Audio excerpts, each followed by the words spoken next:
क्योंकि इनकी फितरत, इनकी प्रवृत्ति ये है कि जीते तो हम, वरना ईसी और ईवीएम में कम दम। ये अपने आप से यही बार बार कहते हैं कि हम जीतते तो ये हमारी जीत होती है, और अगर भाजपा जीतती है तो ये ईवीएम की जीत होती है। हम जीत रहे हैं, अगर गलती पाई जाएगी तो हम आवाज उठाएंगे, अन्याय तो नहीं होने देंगे ना। अगर गलत होगा तो गलत बोला जाएगा ना। देखो देखो क्या है। अरे लेकिन आप ये बात भी मान लीजिए ना कि आपने झूठ मूठ के बहाने लगाकर ईसी, ईडी, सीबीआई को अपमानित किया, आपने भी अन्याय किया। आज मान लीजिए अगर ईवीएम कॉम्प्रोमाइज होता, अगर ईसी कॉम्प्रोमाइज होता, डीएम खेल कर रहे होते तो ये 235 होता। अन्याय होगा, सुनिए मेरी बात, अन्याय होगा तो अन्याय एनडीए 300 पार। नहीं कोई भी नहीं। अरे एनडीए तो हार गई। नहीं आपने, आप लोग इंडी बोलते थे, इतना अपमान करते थे, इतना अपमान करते थे। अरे अपमान क्या होता है?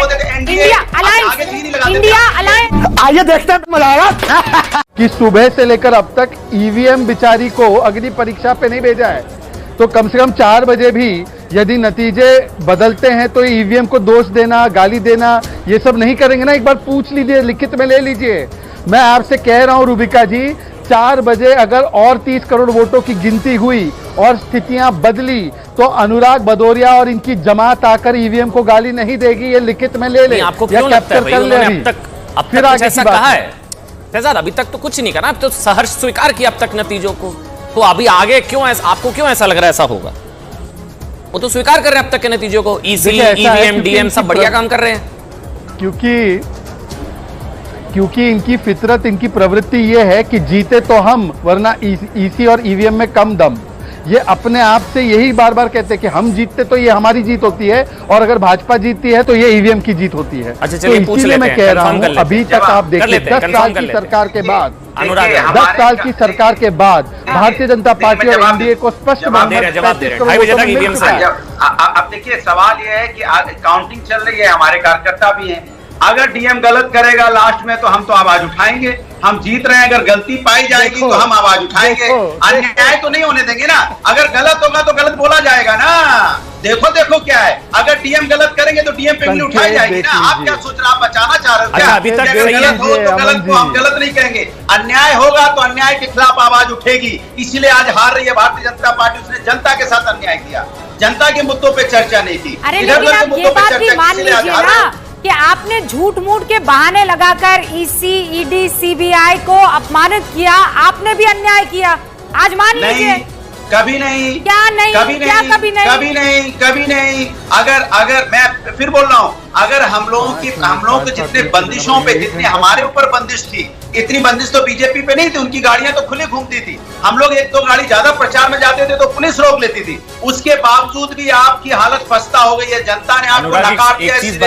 इसलिए हम लोग के साथ, हम लोग उसके बाद भी जनता ने हराया। अनुराग, अगर ईवीएम कॉम्प्रोमाइज होता, अगर ईसी कॉम्प्रोमाइज होता, डीएम खेल कर रहे होते तो ये 235 होता। ईमानदारी से बताइएगा, मेरी बात 235 होता ऊपर। मैंने अभी कहा बोला? मैंने अभी नहीं बोला ना। 2:30 बजे तक सही है ना सब? नहीं, जब अन्याय होगा, सुनिए मेरी बात, अन्याय होगा तो अन्याय के खिलाफ मतलब एनडीए 300 पार।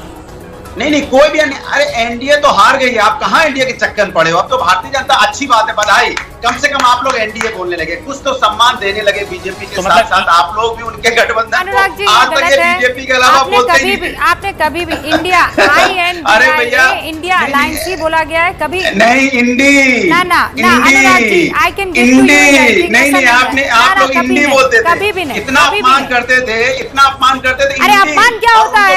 इंडिया अलायंस, आगे जी नहीं लगाते थे, India alliance, India alliance. Double बार थोड़ी बोलेंगे, डबल बार थोड़ी बोलेंगे। ये तो अलायंस ही है ना, डबल बार थोड़ी बोलेंगे।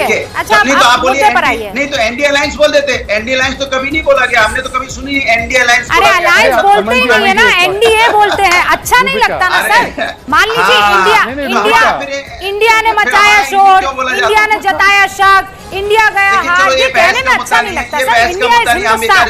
अब मैंने आपको बहुत ईमानदारी से बता दिया है, अब आगे इसको एक्सप्लेन नहीं करूंगी। अब हारने वाले हैं। अरे रुझानों पे बहुमत किसे अनुराग भाई? अरे हारेंगे।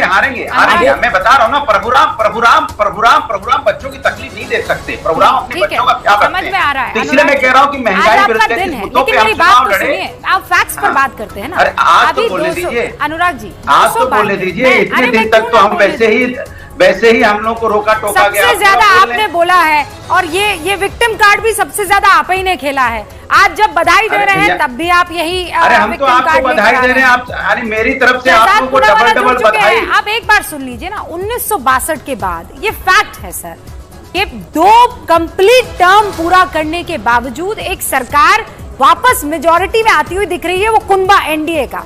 अभी जब मैं आपसे बात कर रही हूं तो 293 पर कौन है? 293 पर एनडीए है और 232 पर इंडिया गठबंधन है। सुनिए,